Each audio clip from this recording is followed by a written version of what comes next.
All right.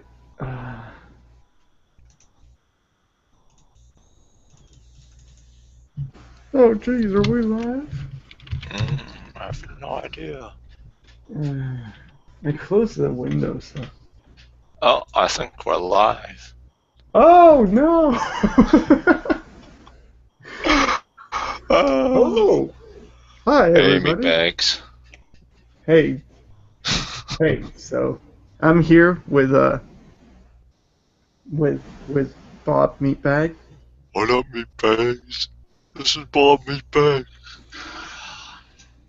Meatbag in the house. Oh no! What? I have to mute my own stream. Okay, there we go.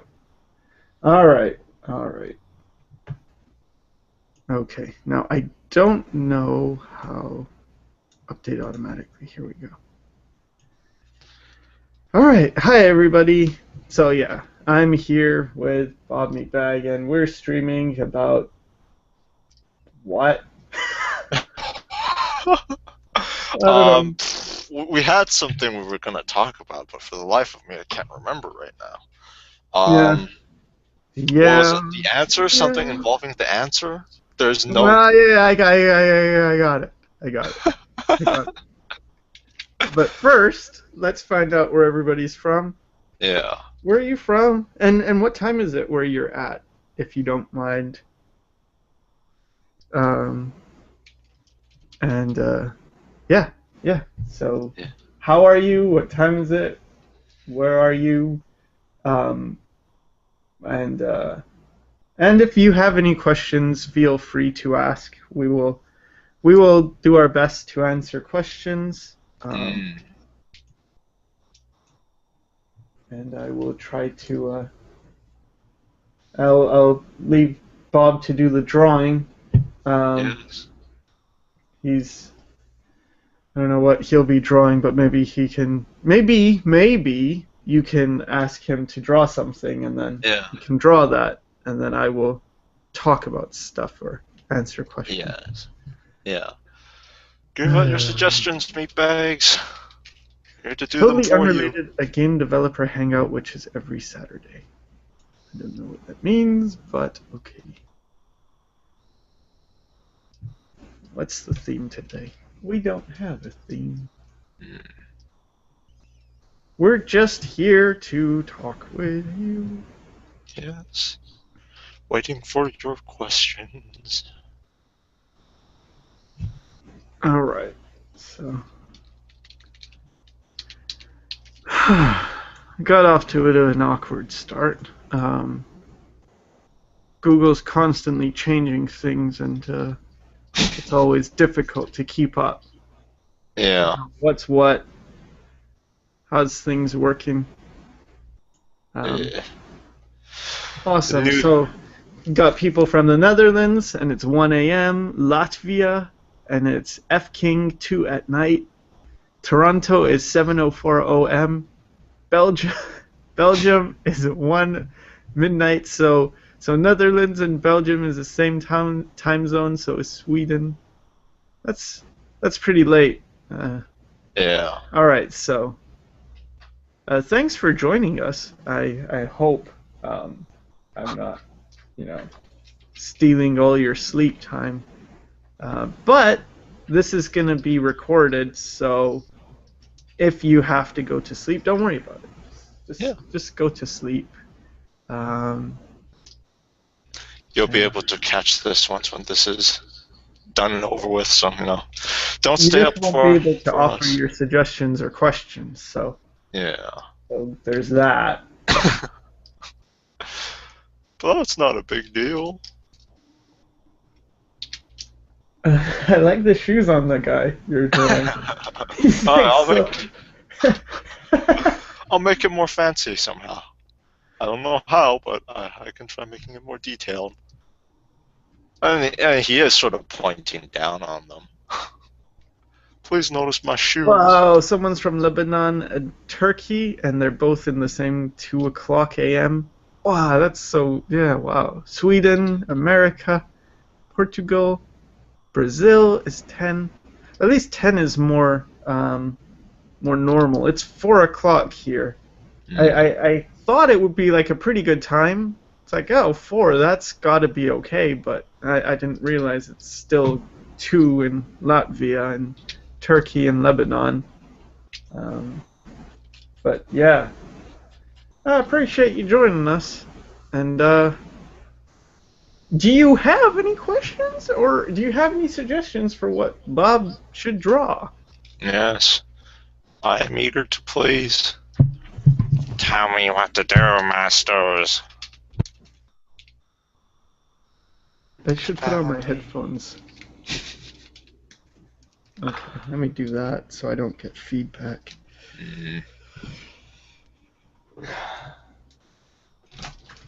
Oh. Well, now. I like your picture.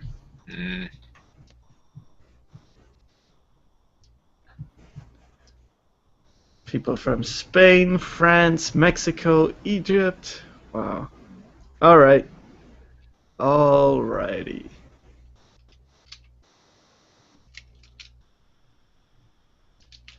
You gonna be drawing anything? Yeah, probably I should draw stuff too. But I don't know. Okay. Amnesia or Alzheimer's? Norfolk. Well, the comments, they come all at once. It's so frustrating. I can't keep up. There's this awkward lag, and then yeah, boom. there's like nothing for 2 minutes, and then everything all at once. Yeah. Alzheimer's, Norfolk, Virginia, 705. Greetings from Germany, France, Sweden, Czech Republic, Belgium, Sweden, Germany, Brazil, Poland, Washington, America, Germany, Louisiana, U.S. The moon is plus 7 hours, so is it?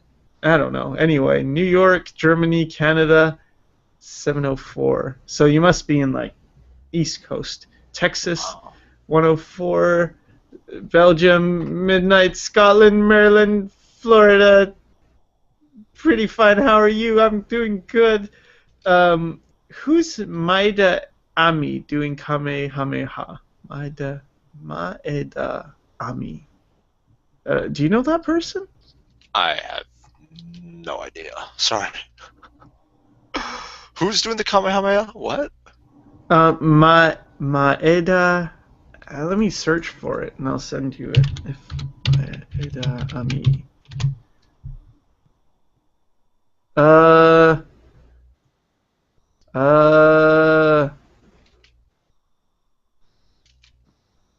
It's a girl, a Japanese girl. Huh? I don't know what she is. I don't know if she's a singer or a model or something, but let's not do that one. I'm not sure what's going on. Yeah. I'm just drawing my weird. I don't know. I don't even know what they are. Something involving a Japanese girl and Kamehameha. Is she a descendant of Son Goku? I guess. These comments is so frustrating because it comes all at once. Venezuela. Hey, Sycra Lupus asks, help me with short hairs. I think I've done a tutorial on hair. I did a tutorial on hair if you look up YouTube, and I think I cover short hair. Draw monster cake. Oh, that could be good. Noobly. Okay. Noobly1 says, draw a monster cake. Twazdoes says, draw a demon pimp. And Kiri Creation says, the cutest monster you could imagine. So maybe monster cake, demon pimp, and cutest monster could be one thing. Possibly. Or two things, like. I don't know how a demon pimp could, unless the demon pimp was eating the monster cake, or vice versa. Or like he's a pimp and he's feeding a fat person a monster cake instead of pimping hookers, he's like cakes. That's his thing because it's a monster cake. Yeah. And yeah. And it's very cute because it has to be, right? Yeah. Okay, I'll give it a shot. Okay. All right, so that's the first one, and then I'll see you later on. Pope Hat is in the Philippines. Whoa, you're in the Philippines. I hope you're okay. Um, I hope everything is not What's too going on in bad. the Philippines? Dude, there's like this huge freaking um, typhoon. Oh Super, shit! super typhoon. Fuck. Oh, I'm so behind on the news. Yeah. Hunchback gardening gnome. Draw a kitten chasing a huge dog. Well, maybe we'll come back to those. Yeah. Okay, there's a question. I have a question I've always wanted to ask. Does the way you hold your pencil affect your art? Please, I can't hold my pencil normally. And wonder if there's any hope for me. Ah, it sounds like you're asking for the answer. Oh my god.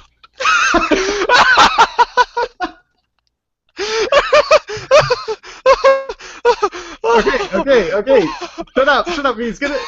Whoever asks is gonna think you're laughing at them. We're not laughing at you.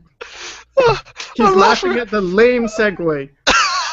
I can't believe you just did it that way. Oh, oh, I'm not laughing at you, whoever. I forgot your It name. was I'm E Fritz. I'm E Fritz. We're not laughing at you. Please don't feel. I'm laughing at the person who just made whatever the hell kind of joke that was. That was me. I'm that person. Um. So anyway, so we had this. We were talking about this about how people really get hung up on these. They have questions about what should I do because they're looking for the answer that will be something that tells them something definitively, and then that will work, and they just have to follow that, and everything's going to make sense then. And really, there is not one. There is no answer to your question. But I mean, there are answers, but there's not one thing that will tell you, okay, do it this way. Because all roads are valid. There are so many different ways of doing things. Now, when it comes to holding your pencil, you want to think about a few things that, and you can do it different ways, but there's a few considerations. One is it comfortable? You want it to be comfortable, first of all, because you can get carpal tunnel syndrome if you're holding it very tight all the time, and if you spend hours and hours a day drawing with a very firm, tight grip, that can be really bad for you. But that can also be relieved based on how you place your paper. If your paper is more vertical, then that's going to go easier on your wrist compared to if your paper is on a table, on a flat surface. The other thing is where you hold. If you hold your pencil close to the tip, you get more control and you can make finer details. If you hold it further away from the tip, like near the eraser end, you get less control, but you get a lighter touch.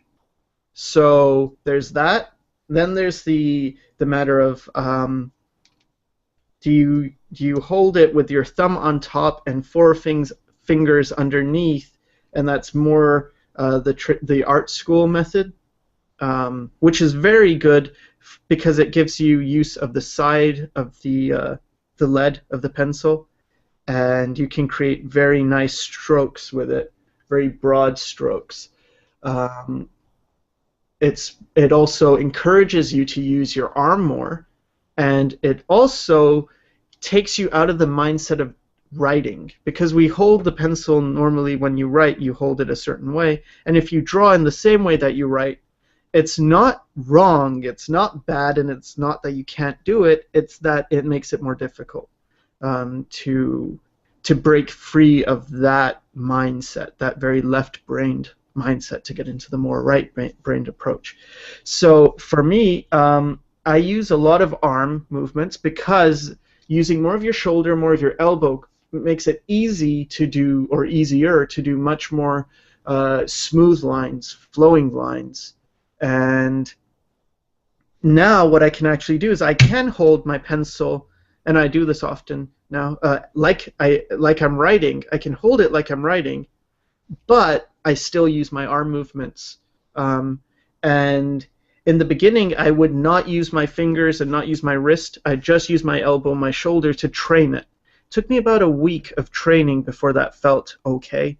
And my arm would be very sore every day after drawing. Like I would do 3-hour sessions of life drawing, and then I would do other drawing. But after that 3 hours of life drawing, my arm would be dead tired. And then I would do anatomy studies and other things. But it really, after a week of doing that, it was much easier. You lose when you first switch your way of holding the pencil. What's important to remember is that you are going to be bad in some ways. You're going to lose some control because your brain's not used to that new way of holding things. But then as you practice, you'll get your control back. So there's that, and then yeah, so I hold my, I actually used to only use elbow and shoulder, but now I'll use both elbow, shoulder, wrist, fingers, and I can actually combine them. But in the beginning, I wouldn't recommend that. It makes it more difficult. But yeah, the same thing though. This whole need to find the definitive answer, it's the same as when people say, what program should I use? And it depends. And yes, there are valid arguments to all of those things, but what you might want to be, what you're really asking, I think, is what will make me a better artist, right? You want to be a better artist. And these type of things, they don't matter as much as you think they do. Because really, the important thing is to be drawing a lot. And I know you probably have heard that a lot, and it's something that it's like, yeah, everyone says draw, everyone says practice, but what do I practice? How do I practice? And of course, it does make a difference, especially if you want to rapidly improve. But it's not, you don't have to think as much as you think you have to think if you're doing a lot. I don't know how to explain it, but I'm gonna try. Or do you have anything to add in? I'm sorry, just a little preoccupied with the drawing. But yeah, keep going. Okay, so let me switch it to my screen, and I'm using my paint for anybody who cares to know. I haven't used my paint in a tutorial thing, and I think it's okay because it's got infinite canvas. It's all right. It's not like, I don't feel it's so amazing, but it's good. It's fine. So anyway, let's say I'm drawing a lot. Now, let's say I do a face, okay? And this is my face. And this is my first face, fine. Now I'm going to do eyes, and let's say I draw one eye, and this is what often happens in the beginning. I was like this. I would draw an eye, and maybe it's okay. Maybe it's decent, and I think, all right, I got an eye down. That's fine. But now I'm stuck on the second eye, and it's really a case of like, oh, how do I get that second eye? And I worry a lot about, oh no, is it gonna look good? And maybe I'll draw it, and it's not that good. It's like it doesn't look right, and then it's like, oh no, my eye is off. It looks bad, and I don't know what to do. But that's only if you've drawn it once. Let's say I've done this twice or 3 times or 100 times. Eventually you're going to get better at knowing, like, okay, maybe I put what was wrong about it? First ask yourself that. We could do things like tracing a line across to see how big the eye is, and then like, oh, my eye was a bit too low, so maybe I raise it a bit. It's like, oh, okay, that's better, but it's still too low. Okay, so then raise it a bit again. And each time, each new drawing, or even in the same drawing, you just erase it. Each time you're getting ever so slightly better. And sometimes you have accidents where you erase it, and it's like, well, I'm just going to make the eye like this, but you don't notice maybe it's too narrow compared to what you wanted, but then it's like, oh, that actually looks good, and it's because, oh, it's foreshortened in space. That's actually how it's supposed to look. So if it looks right, that's good, you know. Um, there's that's it. That's how can I say it's better if it looks right. Trust that it's right, rather than if your brain is telling you no, that's not right, you know, because that's not what I was going for. It's like, no, trust that it is. If it looks right, it's right. Um, so anyway, so you do one drawing and you do another drawing and another drawing and you do hundreds and hundreds and thousands of drawings, and eventually this all comes together where it's like, well, no, I've done this so many times that I can do the eyes, I can make the eyes match no matter what, just because I've had experience. So the experience really adds up. And even if I was just drawing the same thing over and over again, because of time, as long as I'm making mistakes, which are inevitable, I'm going to evolve. And this is how nature evolves as well. It's this case of, with nature, you're replicating, right? You have genes that are supposed to, you have DNA, but then the DNA might get little errors in it, and because of that, you get mutations, and sometimes those mutations are bad, but sometimes they're beneficial, and then when they are beneficial, then the whatever is the species survives longer, or it's better. So it's the same thing with art. You make little mistakes, and then you realize that, oh, that is good, you know, that one worked out. Okay, I'm going to remember that for next time. And that's where drawing a lot comes into play. And if you think about it this way, that you would have one bad drawing for every 10 drawings, or one good drawing for every 10 drawings, then what often happens is I get things of someone's done, and maybe it's not exact, but someone would have done a drawing that they're proud of, and maybe they did 9 bad drawings, and now they did a 10th good drawing. It's like, oh, I want to share this, I want to share this. So then they share it. They say, you know, hey, I did this, and I'm proud of this, and they want to hang it up.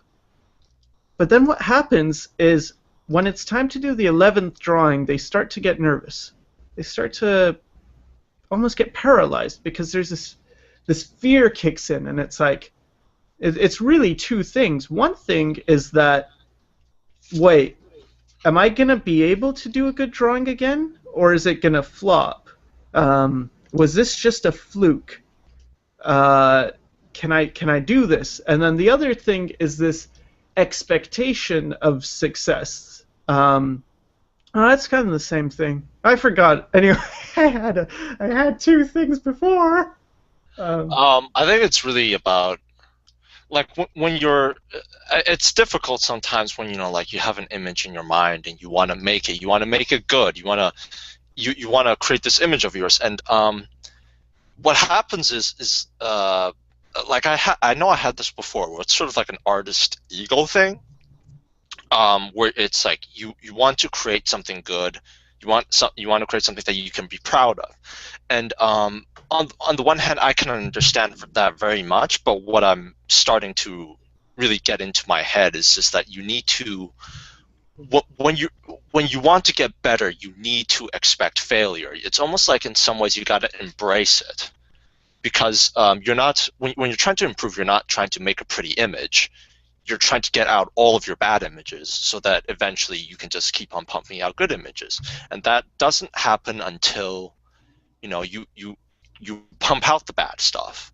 You know, you just got to keep going at it, trying to improve, and then each time you're doing something over and over again, you're just training yourself to get out all the bad images and stuff like that. So it's really about embracing the failures and understanding that you have to suffer through these in order to get better. Well, yeah, but so my point was more about, like, I totally agree with that.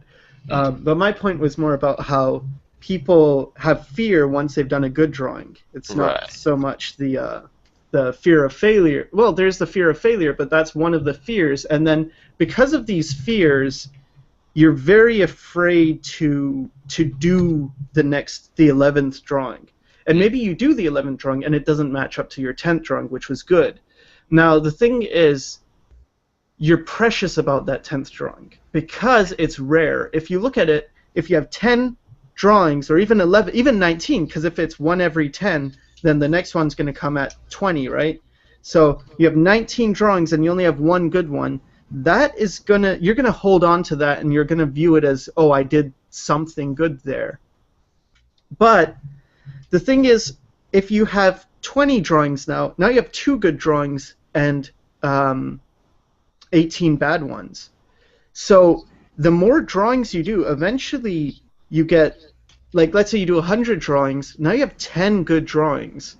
Each individual drawing is not as special as it used to be, you know, because you've just got more of them. If you do 1,000 drawings, now you have 100 good drawings. Well, you're not going to hold any one of those as particularly good, not good, but you're not going to be so precious about it, and because of that, the fear diminishes. And this goes back to what you were saying about getting over that fear of failure, is that you learn the routine that's like, yeah, I fail, succeed. And that's just the way it goes. So each attempt is not as meaningful, you know? It doesn't hurt you as much. Yeah. It doesn't, you don't get the same incredible happiness of, oh my god, I did a great drawing, but you don't get that deep horrible fear of like, oh no, am I not going to be... Oh, that's the thing. So either you think it's great and you don't think you can do the same job again the next day, or the next day comes around and you look back at the drawing you thought was good and it's like, wait, what? That looks terrible. Yeah. Because your eyes have improved. And then again, it's this feeling of, okay, so I thought it was really good yesterday, and today it looks really bad. And yesterday, when I thought it was really good, I had all these pie-in-the-sky dreams. I thought, wait, this is good. Maybe I could be a professional artist. Maybe I could be a comic book artist. Maybe I could be an animation. Maybe I could do this. Maybe I could do that. Oh my god, and you get so pumped up. And then the next day you look at it and it's like, oh no, what? This is awful. What was I thinking? And then it's very discouraging because it's like, oh no, maybe I'm not so good. Maybe I'm just this delusional person. Maybe I have dreams that I can't trust, because if I was so wrong about my art and my level in this case, then maybe I'll be wrong later on. But again, doing those drawings over and over again will change it. It'll change your frame of mind. So you're not viewing the drawing as so precious. You won't run wild with your imaginations of, oh my god, this is so amazing, I'm doing so great. And you won't also go to the other extreme and say, oh no, I'm a failure and I can't do anything and this could turn out horrible. So... Yeah, just thinking that way really keeps things in perspective. All right, let's go to... oh, sorry, were you going to say something? I was just going to say, what's the next suggestion for me to draw?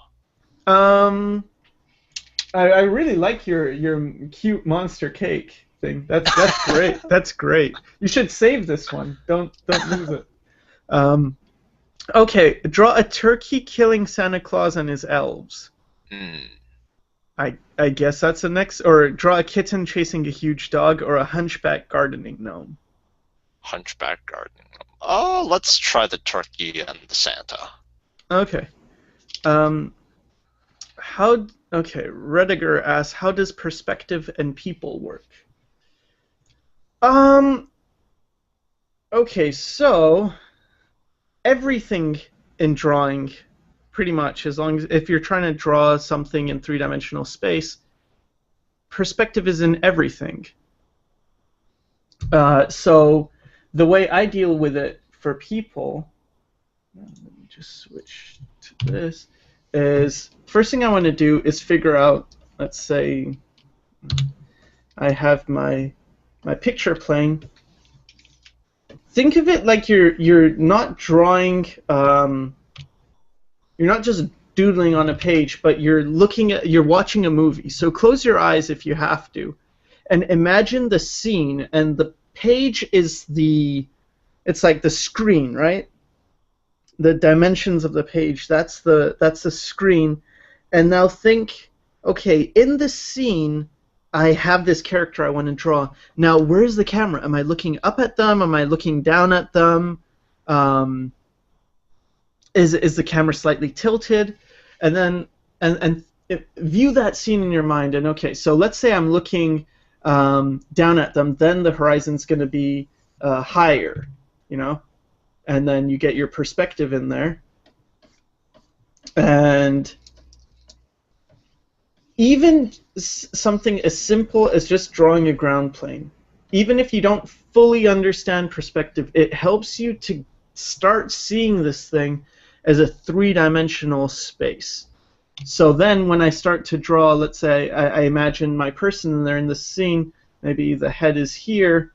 Now what I'm doing is I can, just by having that perspective plane, it's like, okay, so we're sort of looking down on this person, and as things get lower than the horizon, they're going to, the things that were straight are going to be more curved. So, okay, that's a bit confusing, so let me try and explain it a different way. I'm just going to use a cylinder instead of a person. So let's say there's a cylinder here. Well, as it gets closer to the horizon, the degree of this angle is going to get smaller. So if I was right at the horizon with the cylinder, the top of that cylinder is going to look like a straight. This part, it's going to look straight. If I go above the horizon, it's going to start to curve up.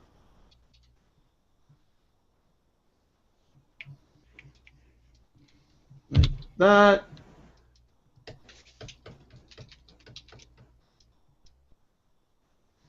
And the lower you go, the more severe that angle is going to be, to the point where if I was looking straight down, it would be like a circle. Like if this turned, this was curvilinear. But anyway, so then the same thing is when you draw people, you have to remember that if the head, for instance, is above the horizon, you're going to be looking up at it. So let's say the nose, you're going to see more of the underside of the nose. Whereas if the head is very below the horizon, you're not going to see the under. You're going to see, like maybe the eyes are going to be obscured by the, what do you call it, the bridge, the forehead shelf, I guess. And then in terms of specifics, I don't actually go too detailed into perspective too much. What I do is I get my horizon and I get my vanishing points, and then I build based on I build a grid based on that, and then things start to make more sense. So let's say this is my grid, and I have a figure. Well, proportion you have to learn anyway.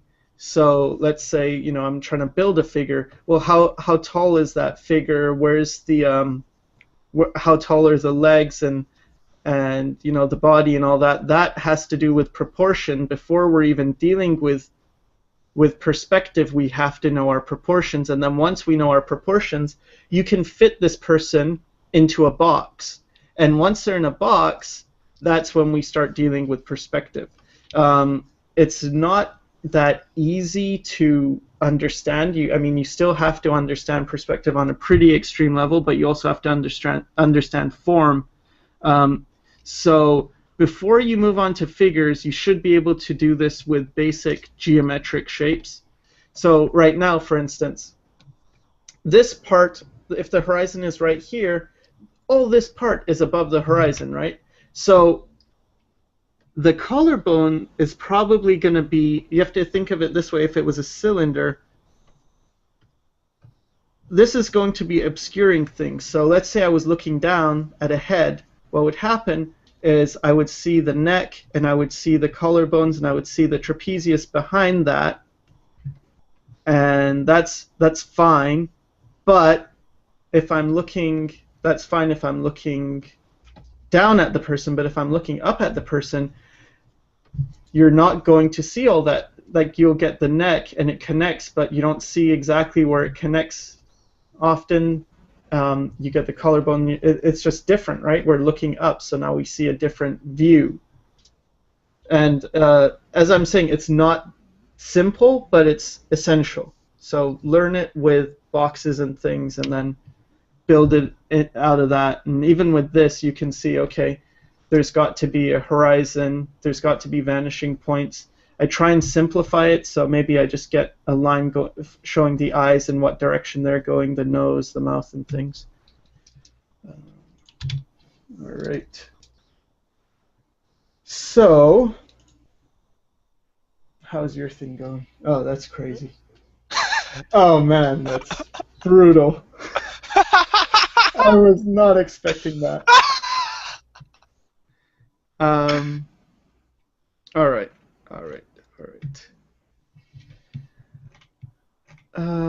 I'm sorry. I'm so many comments. I'm gonna miss out on something. Yeah, sorry if we missed some of your comments, guys. Yeah. There's so many.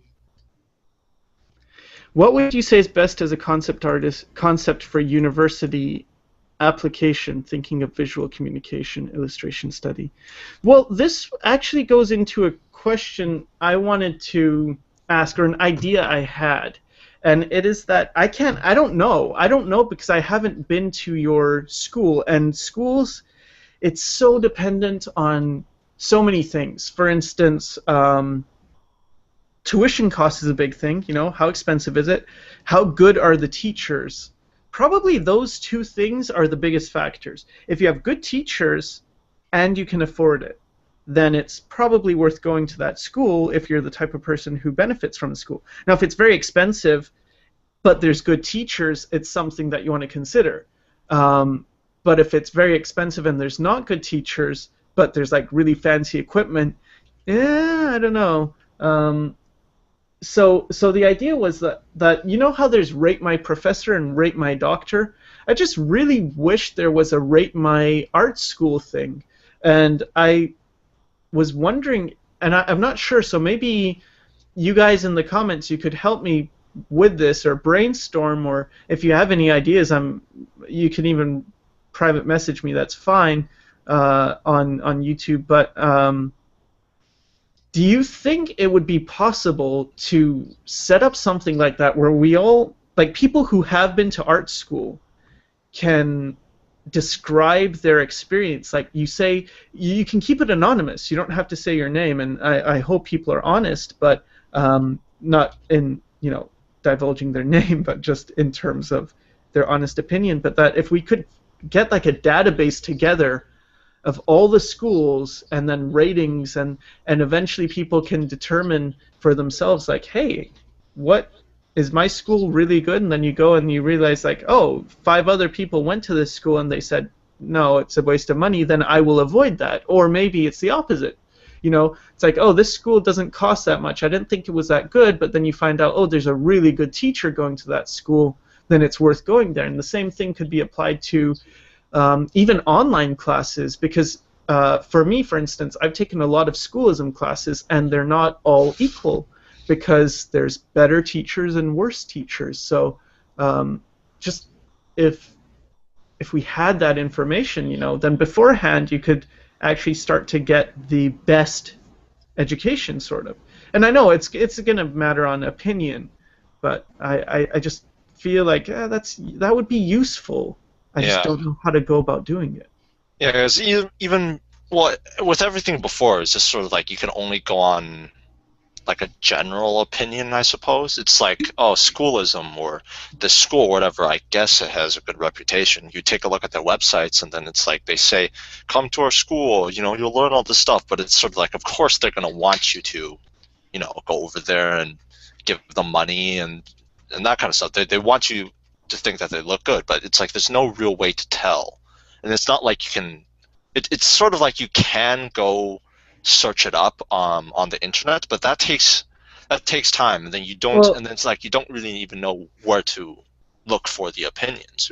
yeah, well, Right? that's the thing. That's the thing. What you can do is look at the school, and they usually have alumni, and if this person is like with art, it's pretty easy because, or easier because what happens is if there's a good person who actually went to the school, likely they have, you just search for their name if you find them in the alumni, and then you can go to their site and they have a portfolio site because they're in art. So they'll have, contact me here.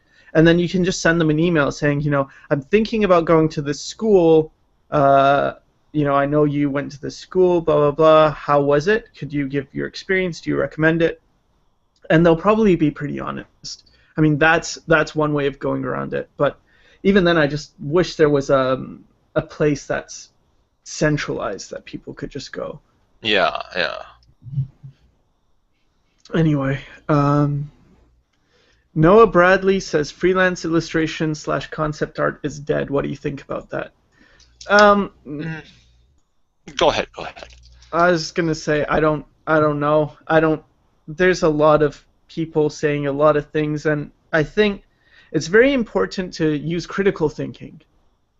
I've been criticized before for talking about stuff I don't know. And actually, when I look back, I don't think I do, but I think what happens is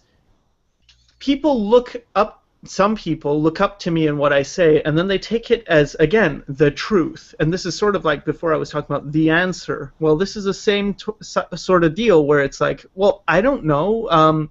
I have an experience from my point of view, but that does not cover everything. So whenever there's one guy saying something, really think about it like, okay, but this is his experience, and this is his point of view, and maybe he has a good point, but it's not the only point. There are many people who have said things like 2D art is dead. When I was going to school, in animation school, one of the teachers said, there is no 2D concept art. Concept art is all 3D. There's no such thing as 2D concept art. And he was talking to the student who was saying she wanted to become a concept artist. And I was just thinking like, wait, what? No, there's plenty of 2D concept artists. And like you watch Feng Zhu's videos, and he's talking about how there's 2D concept artists just because it's so much faster. And it's true that, yes, there is a point to that. There's a lot more 3D. But whenever anyone, including me, says something, just view it as this is one person's opinion, and it's only one viewpoint. And don't take anything that I say as like, this is what you have to do. Because even for me, I constantly change my viewpoints. In a few videos back, I was talking about how I love to sketch with pencil and eraser. And erasers are my best friend. And I still love pencil and eraser. But for the past week or 2 weeks, I've been using purely pen. And it's teaching me a lot of different things. Now, it's not that it's better or worse than pencil or eraser. It's just a different... I'm learning different things, and it's good as well. It's also valid. So let's say you have... This is your destination. So let's say this is becoming a good artist. Good artist. That's your destination. And this is you. This is where you're at. Now, to get from here to here, there's many paths. You could go this way, or you could go this way, or you could go around and then this way. There's so many different paths, and they're all valid. They're all going to have costs and benefits. And it's up to you to determine, with this information or with this path that, so like with Noah Bradley, maybe he's explaining one path of getting there, and it's like, okay, if I go this path, is this going to give me what I want? So for instance, maybe some people are looking for the shortest path, and then they would take this one.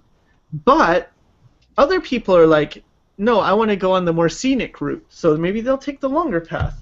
and that's fine. You know, what path you take is up to you, but think about it critically. You're smarter than you might think, you know? You've got to really analyze things and question it and use your common sense, but also if you feel you're really lacking knowledge, get a lot of different viewpoints. And I guess that's what you're doing when you ask me about illustration being dead. But think of it this way, like, what do you think? Do you think illustration and freelancing is dead? I don't know. I think when I actually watched his thing, I didn't get so much. Like I've heard this a lot where people are talking about, oh, Noah Bradley and Chris Oatley have said freelance is dead, and I don't know if I was missing something. But when I watched their talk, I didn't so much get that, as my sense was more there is the time right now is much more ripe for artists to be independent, for us to do more of our own things. We do not have to be beholden to these companies who pay perhaps so little. And that's what I sort of got a sense of, which is not so much a negative, it's all over, but more of a, isn't this a wonderful time to be an artist where we've got opportunities? Yeah.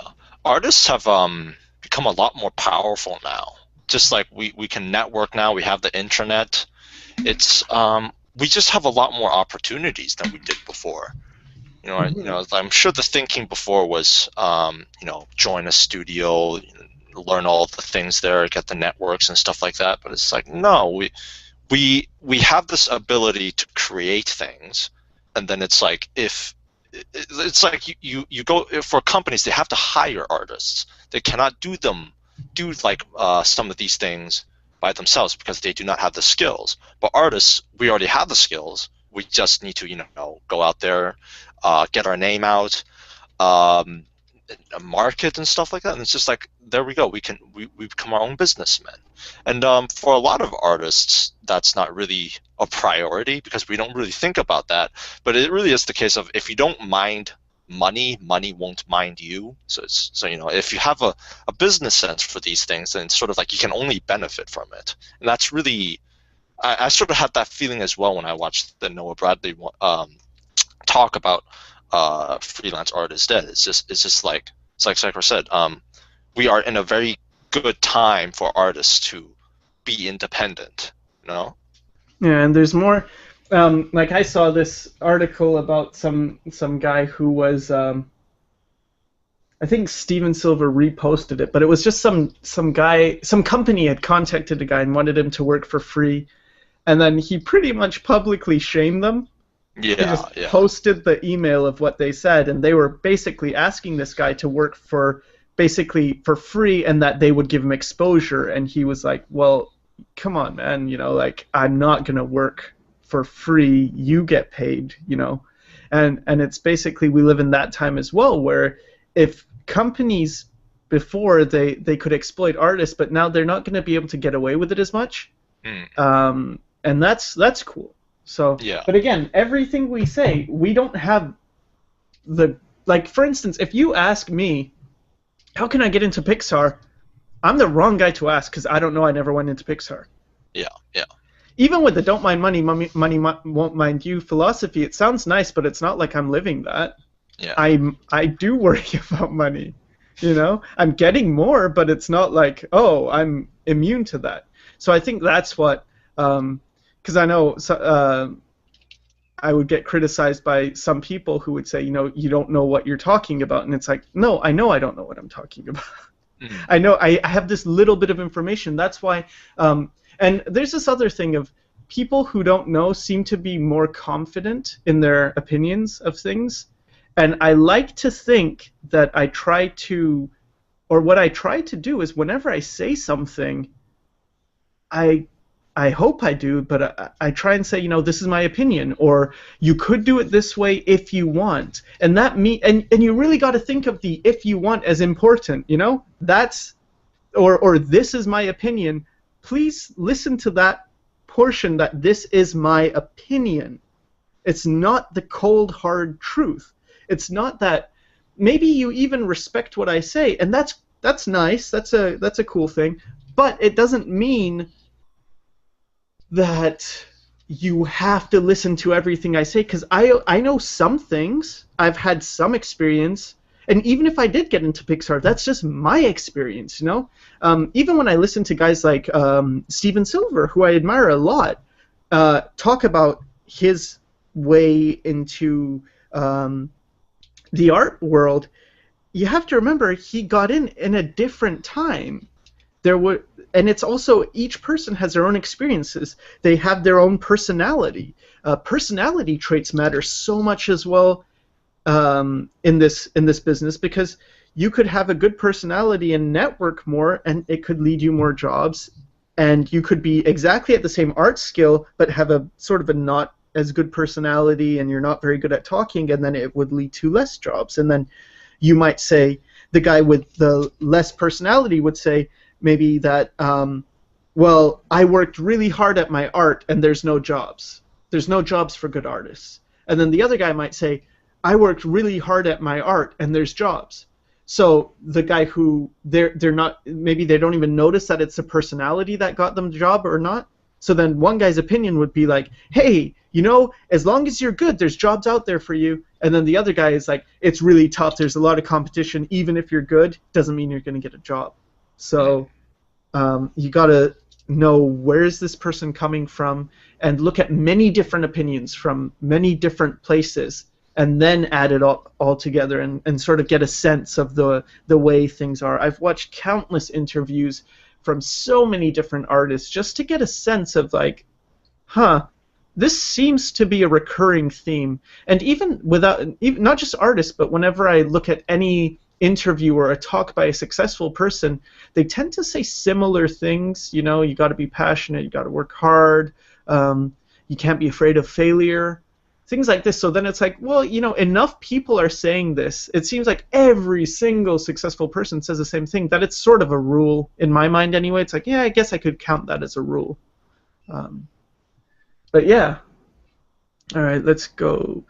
Meatbag, can you draw your version of Earthworm Jim blasting Queen the Evil Queen, pulsating, bloated, festering, sweaty, pus-filled, malformed slug for a butt?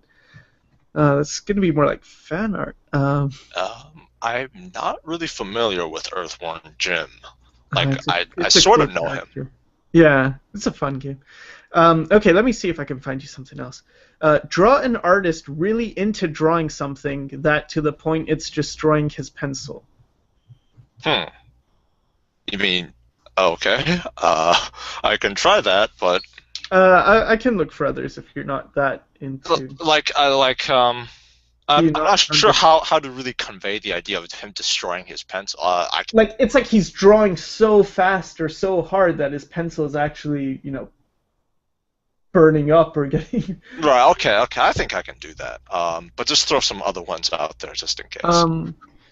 Someone said draw something with the theme monsters under the bed. That's by Kiri Creation.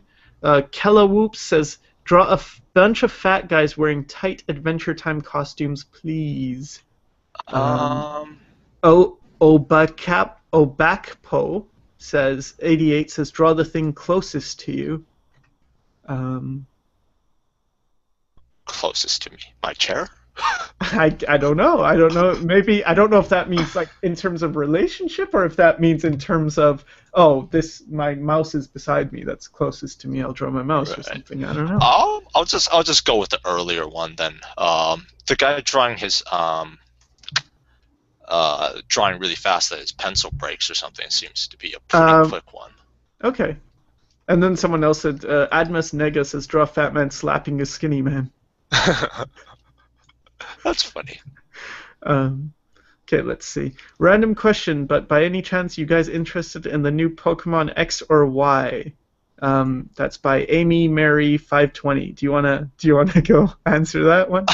I don't know. I haven't played Pokemon games in so long, and I don't really keep up with any Pokemon stuff. Yeah, I never really got into Pokemon, so I have no idea.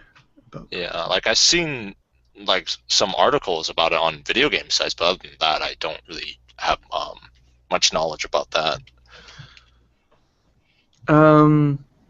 Did it get good reviews or something?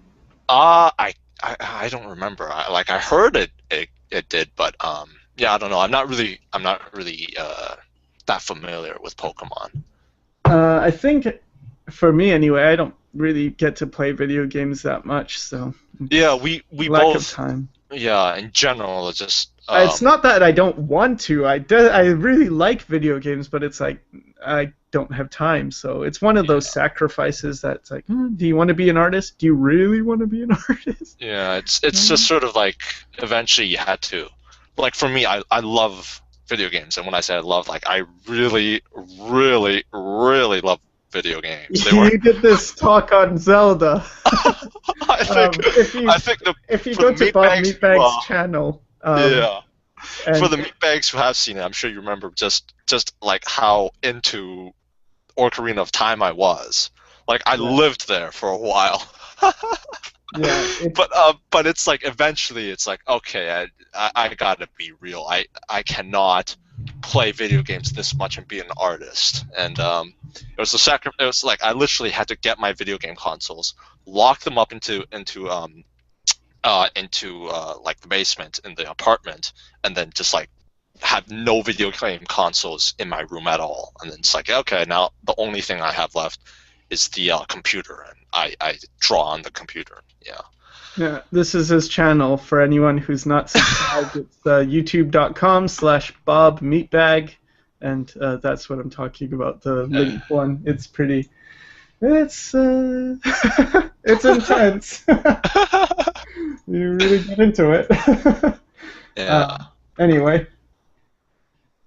All right. Okay.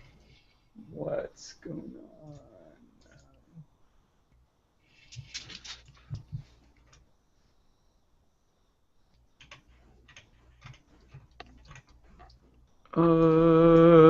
What do you think about Andrew Loomis's books? Have you read them? Would you recommend them? Asks Anonymous. Yeah, I've read every Andrew Loomis book. I own every Andrew Loomis book. It's amazing. He was such an important, I guess, influence or teacher for me starting out. I think he was one of the first guys. They didn't have the books at that time, so you could just download like a PDF file of. And they're still out there, the PDFs for free of his stuff. Then I just would print those out. But now you can actually buy his books, so it's much better, much nicer. But Andrew Loomis is amazing. If you go to www.sycra.net, there's a section called Resources, and you scroll all the way to the bottom, and there are my book recommendations. And you will see Andrew Loomis is among them. And there are also... There's a Stephen Rogers anatomy book, which is just amazing, excellent. So if you're wondering, what book should I get or what books do I like, or, well, it's going to be more of just my opinion. It's going to be my view, but, yeah, my resources section of www.sycra.net has that. How do you get the color wheel? Again, Sycra.net, go to resources. There's a link to the color wheels. There's 2 of them. Yeah. It's all on there. Okay, draw a cupcake warrior. Huh. Oh, you kind of did that with the cake, so. Yeah. A cute cupcake monster or something. Yeah. Are you going to upload these all to DeviantArt? Because then I can just post links. Maybe. I'm not sure. Yeah, I think it'll be cool. I can post because I don't even get to really see the drawings too much because I'm focused on the chat. Right. And then when I get into my big talks, I just sort of zone out. Just either I'm drawing my stupid nonsense or I just like mind goes blank. Right. Out of all the words in the English language, my least favorite word is practice. Oh. Oh, that's too bad.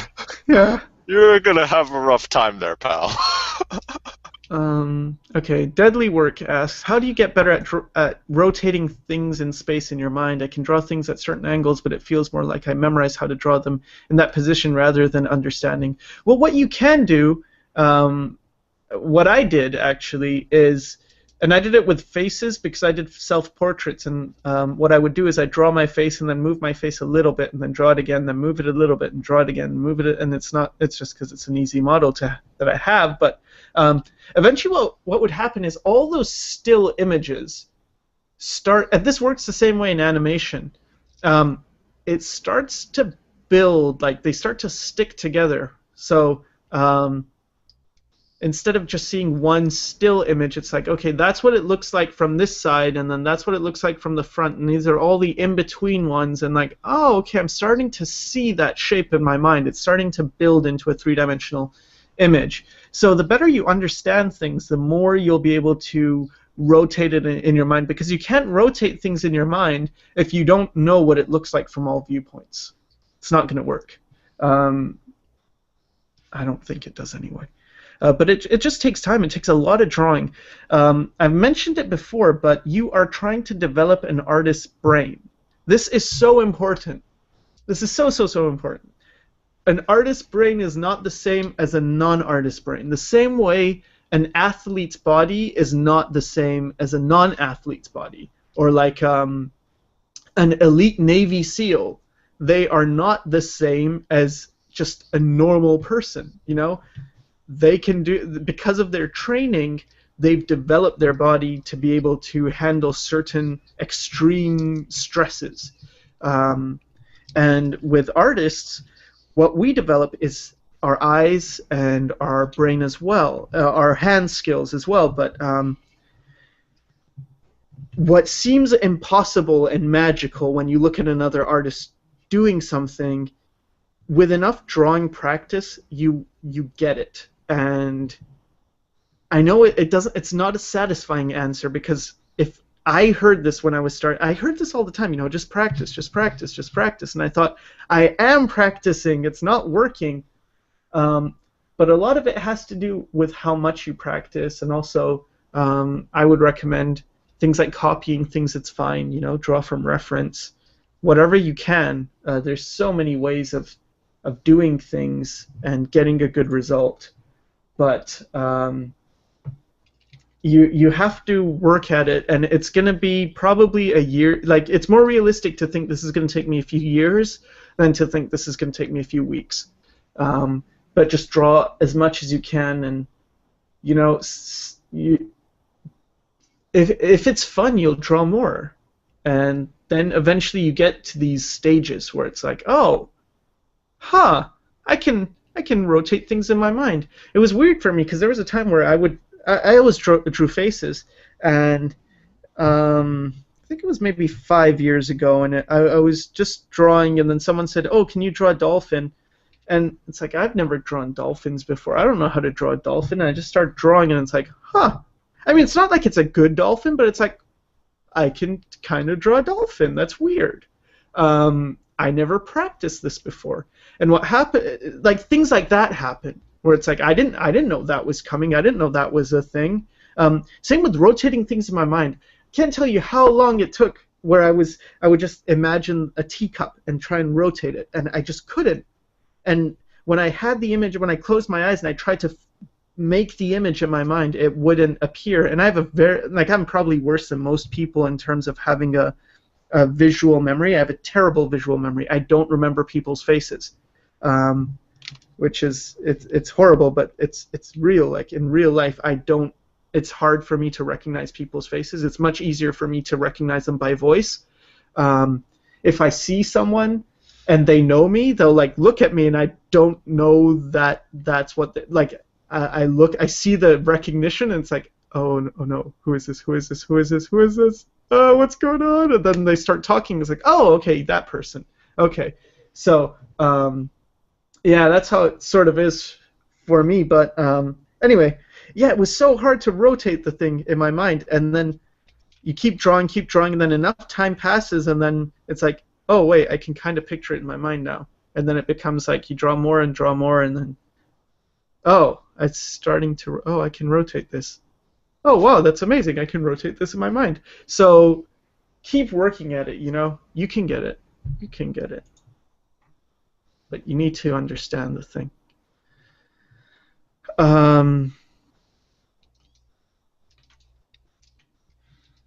Let's see. And just about done, I think, for this one. I like the guy he's drawing. I like the oh, it's funny because like I can see the future because I see the Hangout, but it's not there yet on the people's screen. Right. Anyway, um, so let's see. So basically, you have to ask yourself what's wrong before you can actually know. Let's see. Kilowhoops asks, just before I start drawing, I usually just spend a lot of time doing nothing because I don't know what to draw. Is there any kind of trick to help me with that? What do you think about that? For me, there's this like, for example, whenever I try to force myself into thinking I'm going to draw something, then I can't draw it because I put that pressure on myself. And it's something I still have a lot of problems with, but sometimes you just, for me anyways, I'm not sure what it's like for other people. Sometimes my best drawings come out when I just don't put pressure on myself. I just doodle, The worst thing an artist, and writers included, when they face a blank page, is exactly that, a blank page.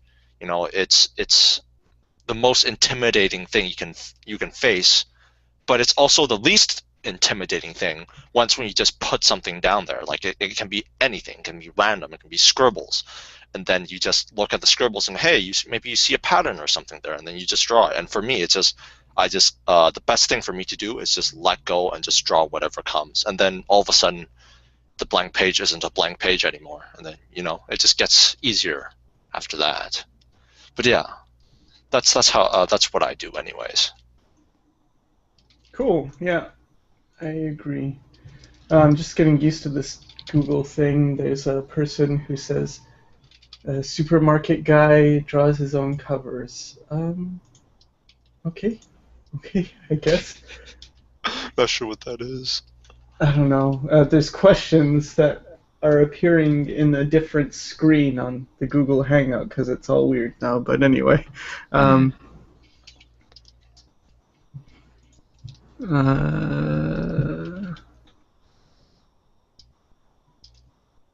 is it okay? The Fenry guy says asks, is it unhealthy as an artist to try drawing existing styles just to get a feel what makes them appealing? No, Yeah. that's super healthy. Yeah.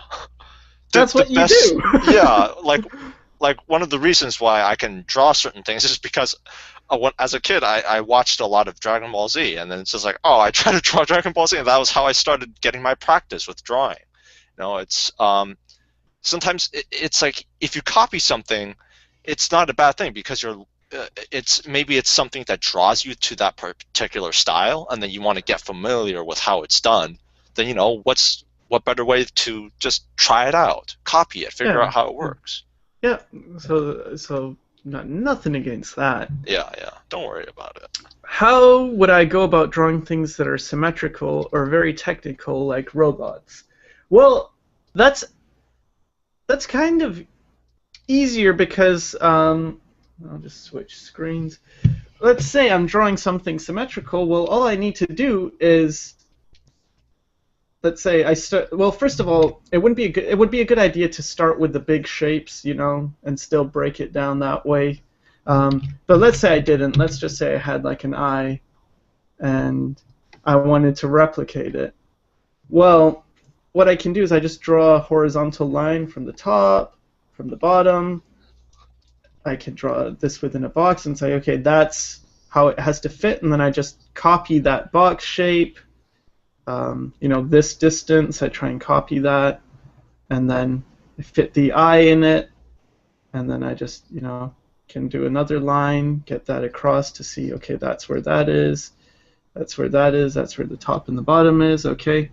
So it's like that's more, it's in a way it's easier. And then the same thing, like if this was in a perspective view, it's similar. So let's say I had like a more perspective-y thing like that, because it's a 3/4 view. What I could do then is, I'm drawing this eye, and then I carry it over. Then that's where that dot is. That's where that dot is. and things like that. So I don't know. I find symmetry is actually easier. You just break things down. If I started normally, what I would do is I start with the shape. Let's say this is a robot, and I just copy each side. So this is doing this. That's doing the same thing. Just go back and forth. What might be difficult, I suppose, is if when you're drawing, and I think a lot of people starting out might do this, is you sort of start at a line and just sort of draw like this, where I'm making like chicken scratchy, and it's not that chicken scratchy. Chicken scratch is more when you're not confident in your lines. But yeah, like if I start in one corner and then I try and draw things, and maybe I'll start with this eye and then I keep drawing, and I'm drawing sort of like from top left to bottom right. If I do that, then yeah, maybe it is harder to get symmetrical, to know where things go, but you don't have to do it this way. You can sort of create your big shapes and make it more blocky.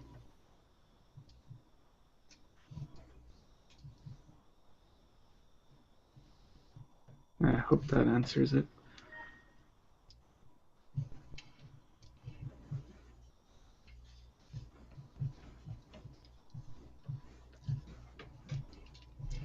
Okay.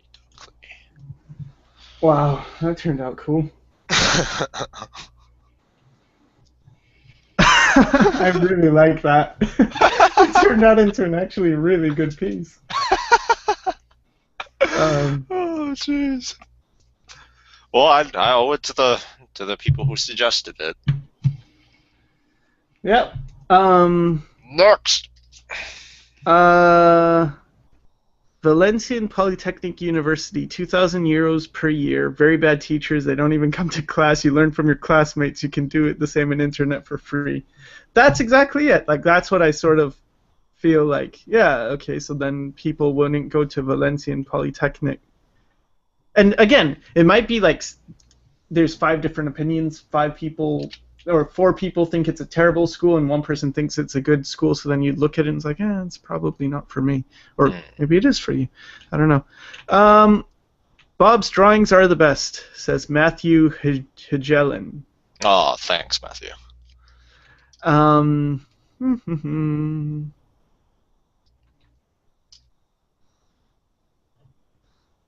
Lie Domina. Chris said it's dead as they know it, not that it's completely dead. Right. Any more suggestions? I'm looking. I feel like there were more in the beginning, so I'll go back. Draw a demon. Oh, you did a demon pimp. Monkey. Samurai rapper. Or a dog having a lightsaber battle with a cat. I think you already did like a Darth Vader cat, right? Right. Darth Kitty or something like that. Oh! Lupus Uokami says, draw a grandma riding a motorized trash can shooting at people. That sounds like it's right up your alley. Oh, motorized trash can shooting at people. Okay. Grandma. Oh, jeez. Alright. Maybe this will be the last one. Maybe we'll should we end in like 15 minutes or so? Yeah, I we'll think see. that's 15, 30 minutes. Because I know it's getting late for the people in Turkey and Lebanon. And Lebanon's a pretty fun name to say, or word to say. Lebanon. It's not as nice as Happy Blue, but it's draw a cow that is truly evil. Again, I'm sorry if I miss your questions. I'm doing my best, but it's they all come at once, and right now it's just a flood of comments. Okay, Jordan Beeston. Okay, I have a question. When studying the designs of other artists, how do you know the difference between intentional design decisions and accidental autopilot mode work? Um, well, if you're an established artist, I believe that for the most part everything is intentional. Even if you are missing something, it's not like it's very accidental. It's just maybe you don't know something. Like, for instance, you have bad anatomy. Well, it's not like that's an intention or an accident. It's just you don't know stuff and you've gotten used to drawing it the wrong way or something. I don't know. Uh, so.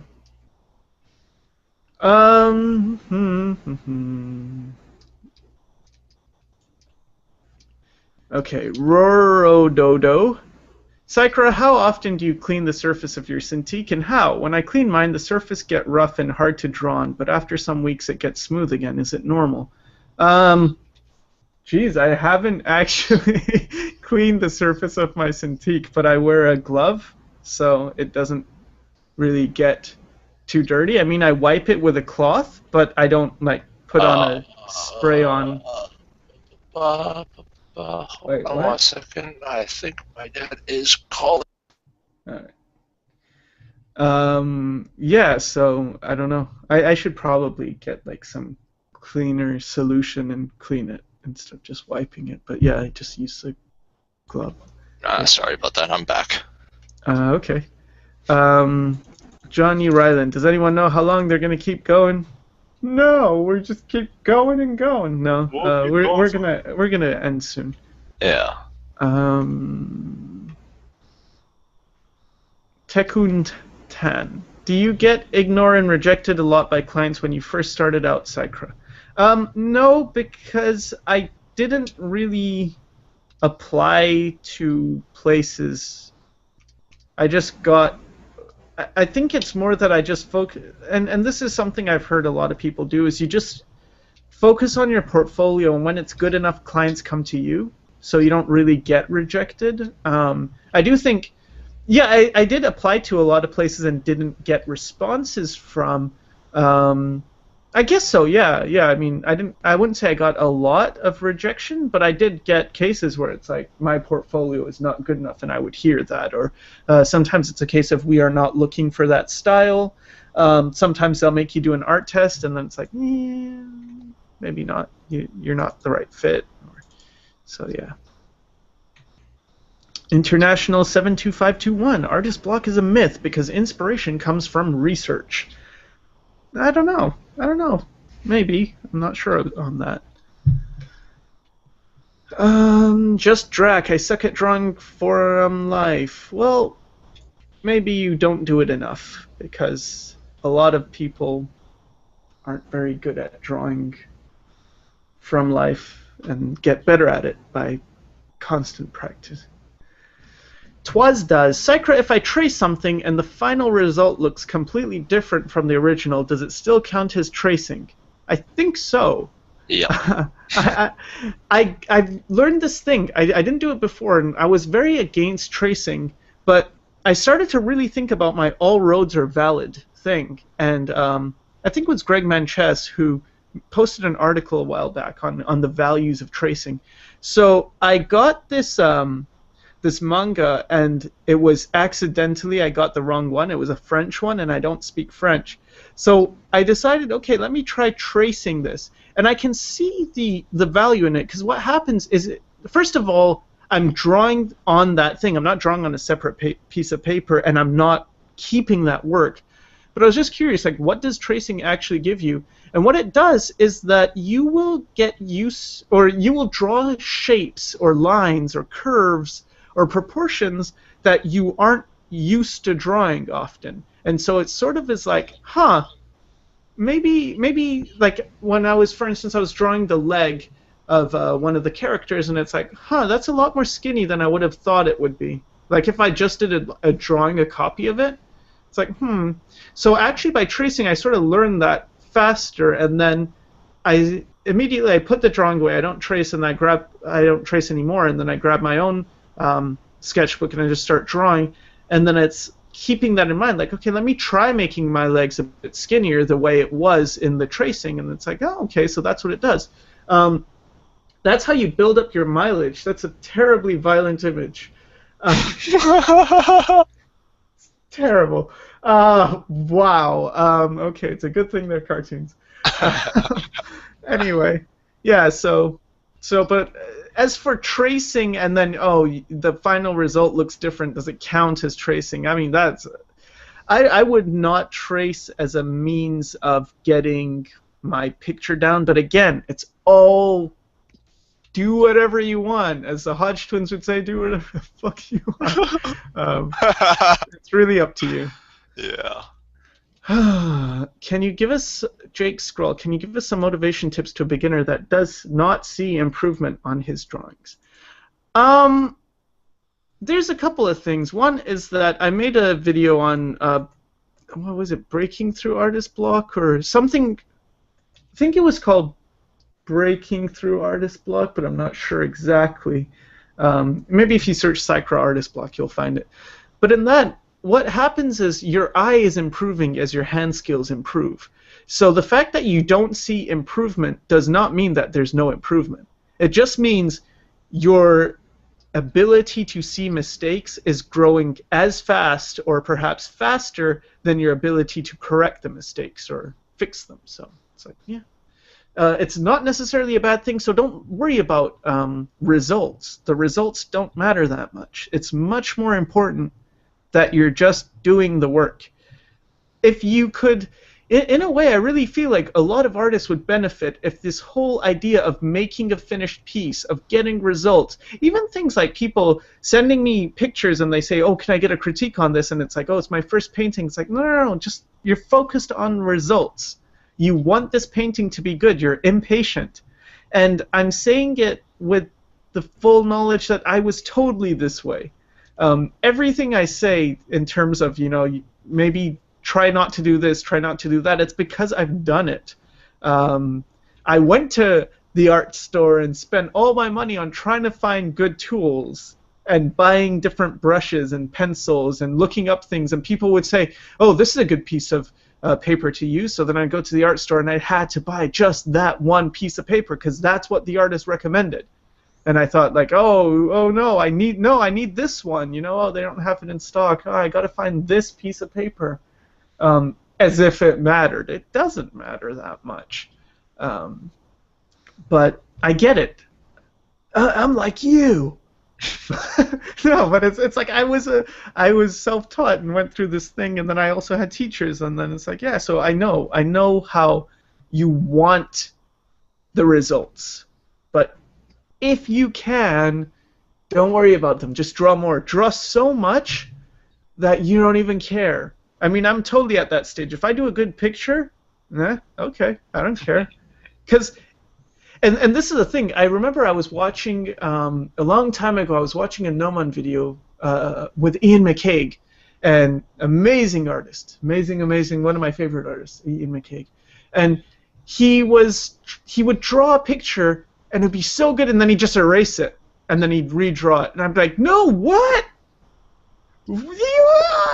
That picture that you just erased is a million times better than any picture I will ever do or ever could do, and you could just save it, give it to me or something. And then you just like casually erase it and redraw it, and I didn't get that. But now I'm totally at that stage. It's like, yeah, you don't care because you could do this picture again. In the beginning, there's a lot of feeling of like, you get lucky, like, oh, I got lucky this time and I got a good drawing. But later on, when you have experience, you've done it so many times, it's not luck anymore. It's like, no, I've done this 1,000 times, I've done this and I got lucky 1,000 times, so I kind of know the formula now. Yeah. So you can just do it over and over again, so no worries. Yeah, it's all about letting go. In fact, I don't even use a lot of my first drawings anymore because it's like, no, I know the second one's gonna be better. Anyway, sorry, you were gonna say something? I was just gonna say, here's the the motorized trash can with the grandma in it. I hope this does it justice. Okay, I think it's amazing. Um, yeah, it's pretty cool. Okay, so I think we're gonna end it here. Yeah. Thanks And everybody for tuning in, and sorry if we couldn't get to all of your comments. yeah, yeah, I really appreciate it. And thanks, Jeff, or Bobmeatbag for joining us and drawing and amazing drawings. And Well, thanks for having me. All right. yeah, Bye, everybody. take care, everybody. Bye. Bye.